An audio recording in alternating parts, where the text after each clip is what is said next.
What's up, guys? This is Zach, and this is Kyle with Hey, guys. with New Angle Sports Talk today.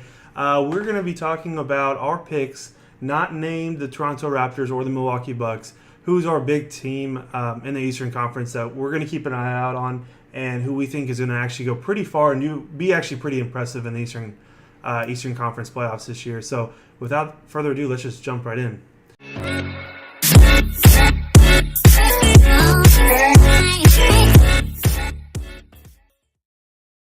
Okay, so I'll start this time. You started last time, so I'll go ahead and start this time. My big team actually is, surprising enough, it is actually the Brooklyn Nets. So that's actually my team in the East this year. So the way that I see it is that it's Toronto and it's the Bucks. So it's those two teams that are 1 and 2 right now, and that's pretty obvious. But the last 3 through 8 spot are basically very similar type teams. So you've got the Celtics, you've got the 76ers, and I don't know what team he's actually picked yet, but it's probably the 76ers Celtics, but we'll go over that in just a second. But the 76ers and the Celtics and really the Pacers as well, those three teams are within basically a game and a half to 2 games from each other right now. And then you have the Nets, Magic, and Pistons as the last 3 teams. And I will actually put up a image right now of the Eastern Conference as of right now, this time being this video being filmed. But basically, in my mind, I think the 76ers, Celtics, and Pacers are all really pretty similar. Maybe the Pacers doesn't have that star, obviously, because Oladipo's out. But the 76ers and the Celtics are pretty similar. Like, I think that they're good. They're the top 2 of the top 4 teams in the East this year. But in my opinion, when I watched them, they're actually pretty underwhelming. And we'll kind of go over that in just a second. But for the Nets are actually my pick, though. So go ahead and give us your pick, and then we'll kind of trade off as far as what we think and why we think that way. Well, I do. I picked the 76ers. They have kind of been my preseason pick to make the finals. Obviously, that's before any trades happen. So I think that potentially has changed who I think will make the finals, but this is kind of my sleeper. If you want to say the Sixers are a sleeper pick. I will. But no, I consider Toronto and Milwaukee kind of tier 1, and then the Celtics and the Sixers are kind of tier 2, and then everyone else is kind of, they're all one and the same. Because I don't think any of the teams. I even think Toronto and Milwaukee have pretty similar roster makeup than the Sixers. One star and then several. Well, I mean, even the Sixers, I consider them, they at least have 2 budding stars, in my opinion. And then you have Jimmy Butler, too.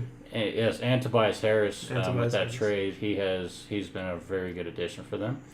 Here's my problem with the 76ers, though, and this is not, I did not find this fact, actually. I found it, ESPN posted it about a week ago is what I saw it. But there isn't, and I actually thought this was pretty interesting. So they're bringing up stats about, like, interesting stats about each team, or, the league leaders in certain stats, which we thought were kind of interesting. And there isn't a taller team in the NBA than the 76ers, just a side note. But the actual stat that I'm bringing up here is out of their first 6 players in the rotation, so their starting 5 and their 6th man that's on that team, there isn't a team in the NBA other than the 76ers that have more minutes racked up with their first 6 players on their team. So that means that the starting 5 and their 6th man play the most minutes, and it's a lot of minutes. They play a lot of minutes to those starting 6 guys, and that's pretty similar to what the Rockets do as well in the playoffs. They have like a shorter bench, and they kind of play about 7 guys usually, maybe 8 depending on the game and depending on the score. But that's a little bit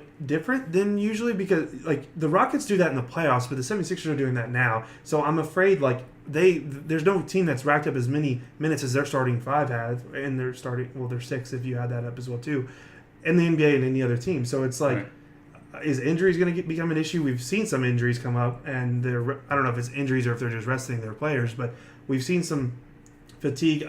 When you get into the playoffs, and I'll bring up some of their stats here real quick in just a second, but there isn't a team really that I think that if you're not prepared for the playoffs, though, if your team isn't ready for the playoffs and they're not rested up as much as you can be, obviously, I don't know if you get past the first or second round. Well, I don't know. Depending on their matchups, the matchups keep changing every single day for the most part. But I don't know if they get past the first round depending on who they play with. Right. Well, I mean, it looks like they would end up probably playing right now the Nets. Yep. Which that's kind of your hot team right now. Yeah. But they are overall a pretty young team though. So I mean, the Thunder used to do that when they had a young core. They would play them a lot of minutes. I don't think it's going to affect them right now. I will say Embiid's been out of the lineup for a couple weeks now. Right. So that I think he's going to be rested come playoff time. I think that's actually why the Sixers have taken a little bit of a dip in their record as of recently, because Embiid hasn't played for I want to say probably about the last 5 or 6 games. Yeah, they were close to getting that second spot, and then after that, right? Yeah, the last month or so they've tried off. But I mean, I definitely agree with you. But I mean, I think it's going to be okay because that will give them a little bit of synergy going into the playoffs. Hopefully, because obviously Tobias Harris and Jimmy Butler were both additions midway. Yeah. So I think they good additions. Yes, I think they kind of had to play a lot of minutes together to kind of get the chemistry rolling. Yeah. Because I do know when all 5 starters have played together, which has actually only been 10 games, surprisingly. Yeah. They are 8-2 together, and they actually lead the league in points per possessions at 117. Yeah. 0.2, which is even better than the Warriors, the Nuggets, the Bucks even.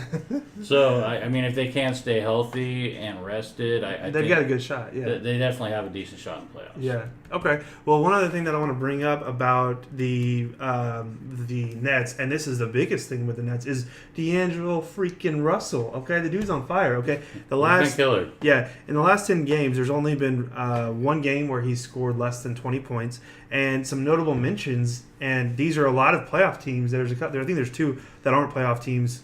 No, actually, there's only one in Sacramento where he had his biggest game that isn't a playoff team. But starting from the latest moving forward, so he played the Clippers, got 32. Sacramento got 44. Portland got 39. Boston got 29. Milwaukee got 28. Toronto got 27. Milwaukee got 25. And one of the Milwaukee games, Giannis didn't play. So it's like this guy is red hot. In the last 10 games, he's only had one game where he hasn't scored over 20 points, and I think that one was like 16. So, and his team plays better. He's leading his league. He's leading his team in points, steals, and points, steals, and assists. Excuse me.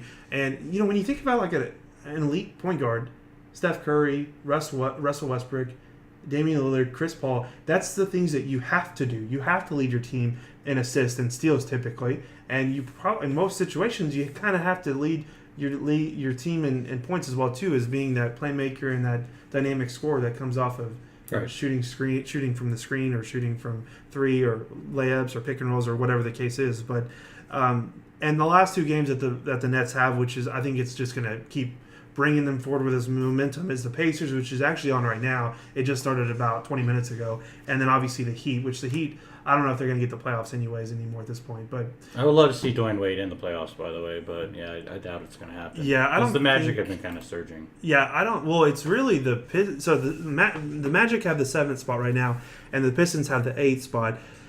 I don't want to see the Pistons in the playoffs. I know it just. I don't know. I'm not a huge Blake Griffin fan because I just think that he's. I don't know.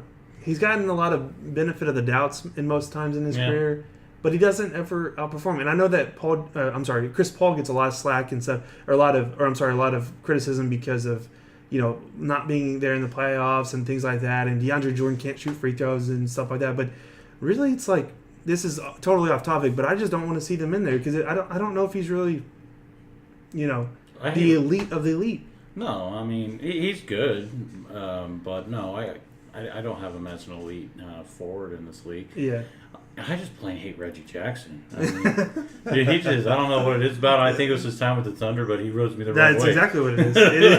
It is the time of the Thunder. But anyways, guys, that's our picks. Side note, we do want the Heat in the playoffs is getting that 8th spot, which they're at 38-42 right now, and the Pistons are 39-40, so they could win. I mean, they could get it, I guess. Each of the teams have